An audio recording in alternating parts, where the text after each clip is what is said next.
पत्नी और सास एक रहस्यमयी कहानी। रात का सन्नाटा था। पूरा घर अंधेरे में डूबा हुआ था। सिर्फ दीवार घड़ी की टिक टिक गूंज रही थी।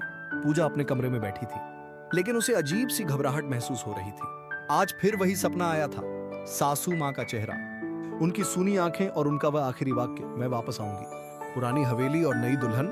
पूजा की शादी अभय से 6 महीने पहले हुई थी। अभय एक बड़े शहर में नौकरी करता था, लेकिन शादी के बाद माँ की जिद पर उसे इस पुश्तैनी हवेली में आकर रहना पड़ा।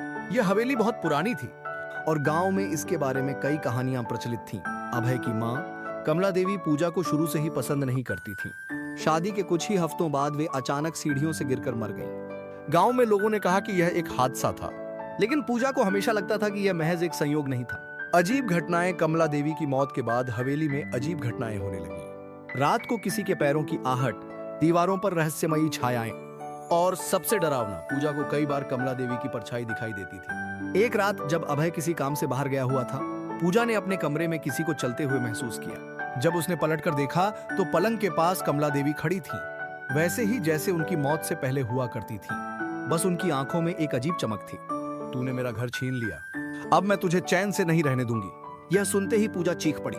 अगले ही पल दरवाजा खुद ब खुद बंद हो गया और कमरे की सारी मोमबत्तियां बुझ गईं। सच का सामना। अगली सुबह गांव के एक बुजुर्ग ने पूजा को बताया कि कमला देवी को विश्वास था कि उनके बेटे की शादी के बाद वे अकेली हो जाएंगी। उन्होंने पूजा को हमेशा शक की निगाह से देखा था और चाहते थे कि वह इस हवेली को छोड़कर चली जाए। उनकी आत्मा अब भी इस घर में थी, क्योंकि उनकी मौत अचानक और दर्दनाक थी। पूजा ने डर के मारे अभय को यह सब बताया। अभय ने पहले तो इस पर यकीन नहीं किया, लेकिन जब उसने भी अजीब घटनाओं का अनुभव किया तो उसने फैसला किया कि वे यह हवेली छोड़ देंगे।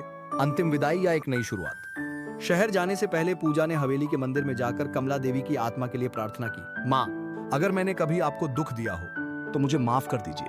हम यह हवेली छोड़कर जा रहे हैं, अब आप भी शांति से जाएं। उस रात हवेली में एक बार फिर आहट हुई, लेकिन इस बार किसी ने पूजा को डराया नहीं। अगली सुबह जब वे निकल रहे थे तो हवेली के मुख्य दरवाजे पर हल्का सा धुआं उठता दिखा, मानो किसी आत्मा को मुक्ति मिल गई हो।